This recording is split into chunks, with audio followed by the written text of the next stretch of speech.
2009 ঠিক সকাল 9:15টায় আর্মি হেডকোয়ার্টারে একটি ফোন কল আসে। কলটি রিসিভ করতেই অপর পাশ থেকে ভেসে আসে আকুতি মিনতি করা এক ব্যক্তির কণ্ঠ। ব্যক্তিটি বলছিল, হ্যালো হেডকোয়ার্টার, আমি কর্নেল গুলজার। বিডিআর জওয়ানরা বিদ্রোহ করেছে, অফিসারদের হত্যা করছে, ডিজি স্যারকে গ্রেফতার করেছে, আমাদেরকে বাঁচান, আল্লাহর দোহাই লাগে এক্ষুনি ফোর্স পাঠানোর ব্যবস্থা করুন। জবাবে হেডকোয়ার্টার থেকে বলা হয়, আপনি শান্ত হন, আমরা এখনই ফোর্স পাঠানোর ব্যবস্থা করছি। ব্যাস এতটুকুই ছিল তাদের মধ্যেকার কনভারসেশন। হেডকোয়ার্টার থেকে আর্মি ফোর্স সেখানে পৌঁছাতে অনেক দেরি হয়ে গিয়েছিল। বিডিআরের জেনারেল সহ মোট 57 জন সদস্য ততক্ষণে লাশে পরিণত হয়েছিল। অর্থাৎ বিদ্রোহী জওয়ানরা টার্গেটেড প্রত্যেককেই হত্যা করে ফেলেছিল। হত্যার পর নির্মমতা প্রকাশ করতে পাশে থাকা ম্যানহোলে ফেলে দেওয়া হয় সেই লাশগুলো। প্রচণ্ড ঘৃণা থেকে তারা এরকমটি করেছে বোঝাই যাচ্ছিল। দর্শক, বলছিলাম বাংলাদেশে ঘটা 2009 সনের বিডিআর হত্যাকাণ্ড নিয়ে। প্রতিটি দেশেই সেনাবাহিনীদের মধ্যে বর্ডার গার্ডের জন্য একটি আলাদা ইউনিট থাকে। বাংলাদেশে সেই আর্মি ইউনিটকে বলা হতো বিডিআর অর্থাৎ বাংলাদেশ রাইফেলস, যার নাম পরিবর্তন করে বিজিবি অর্থাৎ বর্ডার গার্ড অফ বাংলাদেশ রাখা হয়।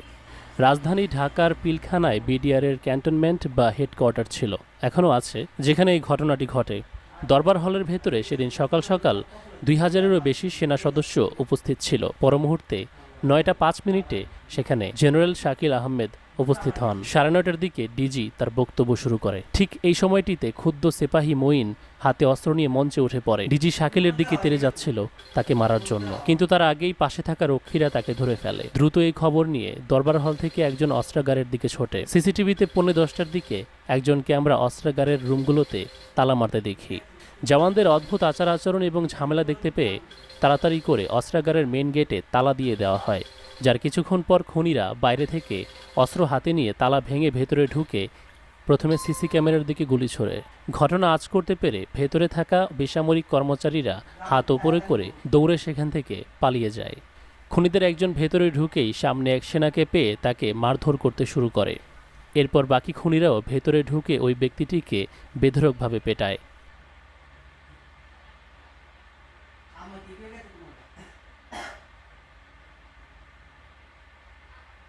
অপরদিকে দরবার হলে ডিজি শাকিল তৎকালীন সেনাপ্রধান মেজর মঈনকে বিষয়টি অবহিত করেন এবং পিলখানায় ইমিডিয়েটলি সেনাবাহিনী পাঠাতে বলেন। মেজর মঈনকে এ বিষয়ে জানানো হয়েছিল 9:32 এবং ঠিক 9:38 জেনারেল শাকিল ফোন করেন তৎকালীন প্রধানমন্ত্রী শেখ হাসিনাকে এবং বিষয়টি অবহিত করেন, দ্রুত সাহায্য পাঠানোর জন্য বলেন। ততক্ষণও খুনিরা পুরোপুরি সংগঠিত হতে পারেনি, অর্থাৎ খুব আর্লি স্টেজে সেনাপ্রধান এবং প্রধানমন্ত্রীকে বিষয়টি জানানো হয়। সময় যতই গড়াতে থাকে ততই খুনিরা সংগঠিত হতে থাকে। অস্ত্রাগারের ভিতরে ঢুকে একে একে ঊর্ধ্বতর কর্মকর্তাদেরকে জিম্মি করতে শুরু করে।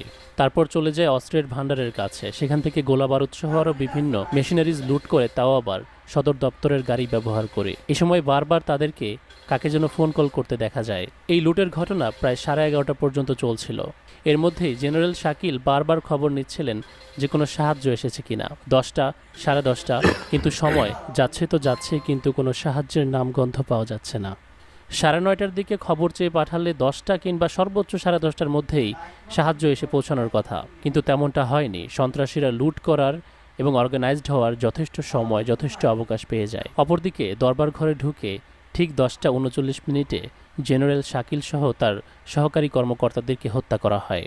গোলাবারুদ, অস্ত্রশস্ত্র লুট শেষে প্রায় 12টার কাছাকাছি সময়ে ওরা একে একে সিসিটিভিগুলো বিকল করে দিয়ে পালাতে শুরু করে। পালিয়ে যাওয়ার আগে ঊর্ধ্বতর গুরুত্বপূর্ণ ব্যক্তিত্বদের হত্যা নিশ্চিত করে যায়। তবে অদ্ভুত ইন্টারেস্টিং একটি বিষয় হলো, হত্যাকারীর সবাই কিন্তু পালায়নি। তাদের কয়েকজন মেন গেটের সামনে এসে দাঁড়িয়েছিল সাংবাদিকদের মুখে মুখস্থ রেডিমেড একটি ঘটনা তুলে দেওয়ার জন্য। চিৎকার করে জয় বাংলা স্লোগান দিতে দিতে মেজর জেনারেলদের উপরে অপবাদ দিয়ে যাচ্ছিল, এই বলে যে সরকার দেশের দুর্ভিক্ষ কাটাতে বিডিআরকে যে দায়িত্ব দিয়েছিল অপারেশন ডাল ভাত, যে দায়িত্বে তাদের কাজ ছিল গরিব দুঃখীদেরকে চাল ডাল সহ খাদ্যদ্রব্য বিলিয়ে দেওয়ার, বলা হয় সেগুলো বিডিআরের ডিজি আত্মসাৎ করছিল, এমনকি দেশের সম্পদ লুণ্ঠন করে নিজের পকেটে ভরেছিল। এটা খুবই হাস্যকর ছিল যে খুনিরা হত্যা করার পর পালিয়ে না গিয়ে গেটের সামনে গিয়ে দাঁড়িয়েছিল ইন্টারভিউ দেওয়ার জন্য। এত কনফিডেন্স ওরা কোথায় পেল? ওরা কি নিশ্চিত ছিল যে কেউ ওদেরকে আক্রমণ করতে আসবে না? আগে থেকে কি বিষয়টি নিশ্চিত করে দেওয়া হয়েছিল? যখন কিনা অত্যাধুনিক অস্ত্র নিয়ে র্যাব এবং আর্মি উভয়ে চপার এবং ট্যাঙ্ক নিয়ে প্রস্তুত ছিল 10টার মধ্যেই কি একটা অজ্ঞাত কারণে তাদেরকে অভিযানে ভেতরে পাঠানো হয়নি, অথচ সামান্য বুম এবং ক্যামেরা নিয়ে মিডিয়া চলে যায় ইন্টারভিউ নিতে। ঘটনা চলাকালীন অবশ্য এলোপাথারি গোলাগুলি করছিল সন্ত্রাসীরা, যার ফলে দক্ষিণ ধানমন্ডি ছিল উত্তাল, এমনকি সাধারণ জনগণের গায়েও গুলি লেগেছে। হয়তোবা সন্ত্রাসীদের অভিযান শেষ হওয়ার আগে তাদেরকে একটি গল্প বলার জন্য সুযোগ করে দেওয়া হয়, কেননা খুনিদেরকে ধরে পরবর্তীতে যখন প্রধানমন্ত্রী তাদের সাথে বৈঠক করে তখন তাদেরকে কোনো রকম জটিল প্রশ্ন ছাড়াই ছেড়ে দেওয়া হয়। একটিবারের জন্যও জিজ্ঞেস করা হয়নি যে ডিজি শাকিলকে তারা কেন হত্যা করেছিল। গবেষকরা এখানে ইন্টারেস্টিং আরও কিছু ফ্যাক্ট তুলে ধরেছেন। তারা বলেন, কেবলমাত্র নেতৃত্বে আসা শেখ হাসিনা আগে থেকেই এই ঘটনা সম্পর্কে জানত। ঘটনার 1 সপ্তাহ আগে তড়িঘড়ি করে শেখ হাসিনাকে ধানমন্ডির সুধা সদন থেকে যমুনা ভবনে নিয়ে যাওয়া হয়, যখন যমুনা হল বসবাসের জন্য পরিপূর্ণ উপযুক্ত ছিল না। সেনাপ্রধান মঈন, যাকে প্রথমে কল করেছিলেন ডিজি শাকিল, তিনি প্রধানমন্ত্রীর বাসভবন যমুনায় সেদিন বেলা 11টায় গিয়ে দেখেন নেতামন্ত্রীদেরকে নিয়ে সে হাসি তামাশায় মত্ত, অথচ অপরদিকে ডিজি জেনারেলদের রক্তে ক্যান্টনমেন্ট ভেসে গিয়েছিল। এমন ভাব যেন মনে হচ্ছিল তার পরিবার স্বজনদের হত্যাকারীদেরকে খুন করতে পেরে খুব খুশি। আচ্ছা, ঘটনা কি এমনও হতে পারে যে কেবলমাত্র ক্ষমতায় আসা শেখ হাসিনাকে দলীয় লোকেদেরকে বদনাম করতে অপোজিশন পার্টি এরকম ঘটনা ঘটায়নি তো? আচ্ছা, গবেষকদের আরও কিছু তথ্য আছে। গোয়েন্দা সংস্থার তথ্য অনুযায়ী 24 তারিখে যখন শেখ হাসিনা পিলখানা ভিজিট করতে যায়, তার আগের দিন পিলখানার অস্ত্রাগার থেকে 3টি SMG গান খোয়ানো যায় বা হারিয়ে যায়। কড়া সুরক্ষার জন্য এই ছোটোখাটো বিষয়গুলোর প্রতি বেশ ভালোভাবেই নজর রাখা হয়, যেন দেশের নেতা বা নেত্রীর গায়ে কোনো রকম আচর আসারও সম্ভাবনা না থাকে। পান থেকে চুন খসলেই সফর বাতিল করে দেওয়া হয়। কিন্তু তবুও প্রধানমন্ত্রী 24 তারিখে কোন সাহসে পিলখানায় ভিজিট করেছিলেন সেটি অনেকের মনেই প্রশ্ন। শত ঝুঁকি উপেক্ষা করে প্রধানমন্ত্রী যখন 24 তারিখে পিলখানায় উপস্থিত হয়, তাকে কিন্তু 26 তারিখেও সেখানে যাওয়ার জন্য ডিনারের জন্য নিমন্ত্রণ দেওয়া হয়েছিল, যা প্রধানমন্ত্রী কোনো এক অজ্ঞাত কারণে প্রত্যাখ্যান করে দেয়। এবং এই ব্যাপারে অধিকাংশ সোলজার্সরা জানতো, জানিয়ে পরবর্তীতে তাকে জিজ্ঞাসাবাদ করা হয় যে সে আগে থেকেই এই ঘটনা সম্পর্কে অবগত ছিল। এই 26 তারিখের ডিনার আপনি জানাই, এটার মধ্যে কিন্তু অনেক দ্বন্দ্ব আছে। আপনাকে কেন 22 তারিখে বলে দেওয়া হলো যে আপনি ওখানে যাইন না? না তো, এরকম বলেনি তো। এটা হয়েছে ম্যাডাম। নো নো, 26 তারিখে আপনাদের কাছে অনেক ঘুষ পাচ্ছে। এবং তারা কিলিং শুরু করেছে 11:30 থেকে 11টার পরে। তার আগে কাউকে বলে নাই। যদি তখন আপনি সেনাবাহিনী পাঠাতেন, র্যাব পাঠাতেন, আবার আপনার বন্ধুরা যদি র্যাব সেনাবাহিনী এই একজন থেকে এইটুকু যদি একজনের মধ্যে ঢুকতে না পারে, সেই সেনাবাহিনী আমাদের দরকার নাই। সময় মতো ভেতরে সাহায্য না পাঠানোর জন্য একাধিক সৈন্য সামন্ত ক্ষোভ প্রকাশ করেন শেখ হাসিনার ওপর। বলা হয়, খুনিদের এই পরিকল্পনাটি বাস্তবায়িত হওয়াতে শেখ হাসিনার পুত্র সজীব ওয়াজেদ জয় অনেক খুশি ছিল। জয় আগে থেকেই বিডিআরের প্রতি ক্ষিপ্ত ছিল।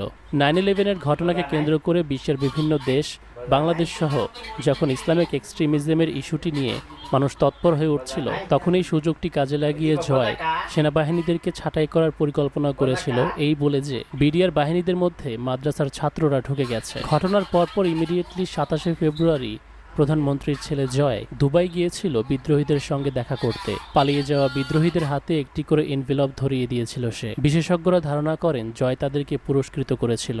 তবুও এখনও প্রশ্ন রয়ে যায়, এই পুরো ঘটনা ঘটানোর পেছনে আসল কারণ কি? এখন আমরা আমাদের বর্ডার গার্ডে যে দলটিকে দেখতে পাই, বিজিবি, তারা মোটেও বিডিআরের মতো নয়। 1972 সনে তৈরি হওয়া বর্ডার গার্ডের এই দলটি এতটা শক্তিশালী এবং দক্ষ ছিল, যাদের মুখোমুখি হতে ভারতের মতো দেশের সেনাবাহিনীরও হাঁটু কাঁপত। ইটের জবাব পাথরে দেওয়ার ক্ষমতা রাখত তারা। 2001 সালের এপ্রিল মাসে কুড়িগ্রামের রৌমারীতে বাংলাদেশের বিডিআরের সাথে ভারতের বিএসএফের মধ্যে একটি যুদ্ধ হয়, যে যুদ্ধে বিএসএফের সেনাবাহিনীদের কঠিন জবাব Pronto a fare una buona দিয়েছিল বিডিআর বাহিনী। তাদের 150 জনকে মৃত্যুর ঘাড়িতে ঠেলে দিয়েছিল। এর আগেও পাদোয়া সীমান্তে বিএসএফ এর 15 জনকে হত্যা করা হয়। ঘটনার পরপর উত্তাল জনতার মাঝে ভারতের ডিফেন্স মিনিস্টার যশবন্ত সিং বলেছিল, এর জবাব দেওয়া হবে। বিশেষজ্ঞদের মতে এরপর থেকেই ওত পেতেছিল ভারত, কখন সুযোগ আসবে বিডিআরের ওপর প্রতিশোধ নেয়ার। এবং 2009-এর বাংলাদেশের আনস্টেবল সময়টিকে তারা বেছে নেয়। সেই সুযোগে ভারতের ইন্টেলিজেন্স এজেন্সি রকে বাংলাদেশে ঢোকায়, তাদেরকে দিয়ে সেনাবাহিনীর পোশাক পরিয়ে বিডিআরের ঊর্ধ্বতর কর্মকর্তাদেরকে হত্যা করায়। আপনারা বড়াইবাড়ি এবং পাদুয়ার যুদ্ধের কথা আপনাদের ইতিহাস মনে আছে। শেখ হাসিনা আমাদের চৌকস অফিসারদেরকে পাদুয়ার যুদ্ধে উইথড্র করতে বাধ্য করছে। আমরা যখন ভারত আক্রমণ করে দখল করি, এই ভারত এত বড় দেশ একটা বাহিনীর কাছে এত বারবার পরাজিত হচ্ছে, এইটার প্রতিশোধ নেওয়ার জন্য এরা শেখ হাসিনাকে ক্ষমতায় এনে এই শেখ হাসিনাকে ব্যবহার করে তখন এই পাদুয়ার যুদ্ধের এবং বড়াইবাড়ির যুদ্ধের প্রতিশোধ হিসেবে 2009 সালের 25শে ফেব্রুয়ারি এই বিডিআর হত্যাকাণ্ড ঘটিয়েছে। এই পরিকল্পনা করে এই ভারতের র বিডিআরের ভিতরে ঢুকাই দিয়ে এই বিডিআরের হত্যাকাণ্ড ঘটানো হয়েছে। আমরা সাধারণ সৈনিক, আমি কোনোদিন বিশ্বাস করি না, তখন আমার 29 বছর চাকরি, আমি বিডিআর সম্পর্কে জানি, কোনোদিন বিশ্বাস করি না যে আমাদের উপরস্থ যে ভালো ভালো অফিসার যারা আমাদেরকে আদর্শ নিয়ে লালন পালন করছে তাদেরকে আমাদের সাধারণ সৈনিক কোনোদিন মারবে না। যেই সিলিংটা পাওয়া গেছে, সিলিং অর্থাৎ অস্ত্র কাঁধে নিয়ে ব্যবহার করা হয়, সেই সিলিংটা আমাদের বিডিআরে সাপ্লাই নাই। যেই গুলির খোসাগুলো আমাদের অফিসারদেরকে হত্যা করার জন্য যেই গুলি ব্যবহার করা হয়েছে, সেই যে খালি খোসা, সেই খোসাগুলিতে পাওয়া গেছে, সেইগুলো বিডিআরে সাপ্লাই নাই। তারপর প্রধানমন্ত্রীকে, যে ভারতের সাথে শুরু থেকে জড়িত ছিল, অথবা বললে ভুল হবে না ভারতের মাধ্যমেই সে ক্ষমতায় এসেছিল, তাকে দিয়ে বিডিআর বাহিনীর নাম পর্যন্ত মুছে দেওয়া হয় এবং পরিবর্তন করে রাখা হয় বিজিবি সহ সেনাবাহিনীদের প্রধানের জায়গাটি এরপর হিন্দুদেরকে দিয়ে ভরে ফেলা হয় ভারতের নির্দেশে, যারা সবাই ছিল ভারতের মনোনীত এবং হাসিনার পদলেহনকারী। হাসিনাকে বারবার ক্ষমতায় আসতে তারাই সাহায্য করত, যেন তার মাধ্যমে ভারত বাংলাদেশকে চুষে খেতে পারে। সেজন্যই Al Jazeera All the Prime Minister's Men documentary বাংলাদেশকে নিয়ে তৈরি করেছিল। হ্যাঁ, ফেলানি হত্যাকাণ্ডের জবাব হয়তো কঠিনভাবে দেয়া যেতে পারত যদি বাংলাদেশ রাইফেলস আজও অবশিষ্ট থাকত। এখন শুধু ভারত বাংলাদেশ সীমান্তে বাঙালিরাই মরছে। গত 17 বছর ধরে না হয়েছে কোনো বিচার, না হয়েছে বিজিবির পক্ষ থেকে কোনো কঠিন জবাব। হবেই বা কী করে? দেশের প্রতি দায়বদ্ধতা, ভালোবাসা, মায়া মহব্বত আছে এমন মানুষই তো দেশের মেইন জায়গা থেকে সরিয়ে ফেলা হয়েছে, যাদের কমান্ডে বাংলাদেশের পক্ষে অপারেশন চালানো যেত।